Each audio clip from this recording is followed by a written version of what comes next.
Ken in Great Falls, Montana. You're on the air with Congressman Pocan.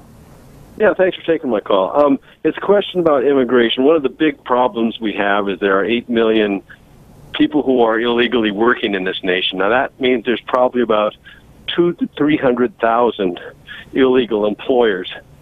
I would like to see the Democrats have a zero-tolerance program for illegal employers. And let's put that ball in the court, because it's really a travesty to have these illegal people working because they have no rights. They don't call OSHA when there's problems. They're always in fear. And the Chamber of Commerce loves this. The manufacturers love this. These are the kind of employees they want. We need to get all these people documented. But if we started putting these employers in prison and giant fines, let's put it in their court. Yeah, Ken, Can we separate employers from their families? Yeah, I hear what you're saying, Ken. And, you know, I don't expect Paul Ryan to do that, right? Because, as you said, a lot of folks with the U.S. Chamber and others like it just the way it is, right? They've got people that can't report abuses or overtime law violations or a whole lot of other things.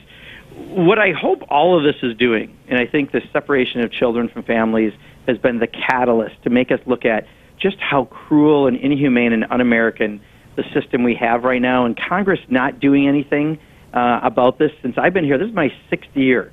And that first session, a bipartisan bill came out of the Senate. Not perfect, but it had some extra protection at the borders, but more importantly, it also had a pathway to citizenship for aspiring Americans and actually dealing with the problem that we all know is existing in this country. And the House of Representatives under Republican leadership didn't take it up. You know, maybe what we need to do is actually have that comprehensive immigration reform debate. And now people are seeing what happens when you don't. You can have a president who uses, agencies as his own police forces, deportation forces, going after people with, traffic violations, going after people with decade-old minor offenses in order to gin up numbers for a wall, rather than dealing with the issue as we need to, that there are millions and millions of people who are currently here, and we need to figure the system out, and doing nothing is unacceptable. So I'm hopeful that the catalyst really has been Donald Trump being so perversely wrong by separating kids from their parents that now people who don't normally think about this are woken up to the issue. And now let's have that real debate, because I think American people get that this is a nation of immigrants, and we've got to have a solution and not let it linger. Courtney in Ukiah, Courtney in Ukiah, California. You're on the air with Congressman Pocan. Hi, Tom. Thanks for taking us on the road with you. And hi, Congressman. I just wanted to get your thoughts on, I'm listening to everybody's concern over the new Supreme Court appointee in Roe versus Wade.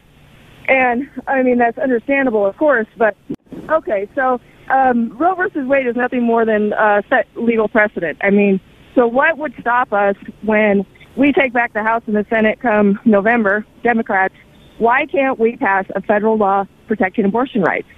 Yeah, I understand that it may be touchy with, states' rights versus federal authority, but it seems like something should be able to be done on that. Let's let Congressman Pocan. Sure, and I think from what I've seen, most of the hypothesization is if the court decides to go after this, which is going to have a little bit of lead time, it'll be more going after aspects of abortion rather than going directly immediately after Roe versus Wade. So you're right, there are many things we can do. What we don't want to do is have a patchwork of laws across the country. And the best way we can resolve this is to really deal with the Supreme Court up front and directly. But you're right, there are many other ways I think they're going to come and attack this as a Supreme Court that we have to be ready for and be ready to legislate around. I saw where one of the, we're just a little more than 30 seconds away from a break here. I saw where one of the governors, and I'm sorry I don't remember which one it was, I've been reading so many news stories on this stuff lately, just came out and said that if the court strikes down Roe, that state has a law, a 160-year-old law, making abortion illegal under all circumstances and in all places, which has been unenforceable since 1973 because of Roe, and so they never bothered to take it off the books. If the court strikes that down in that particular state, abortion becomes illegal. That governor said that they would refuse to enforce the law. Do you foresee that kind of thing? Yeah, already I've seen even candidates say that would happen in their state if they would get elected. Yeah, there you go.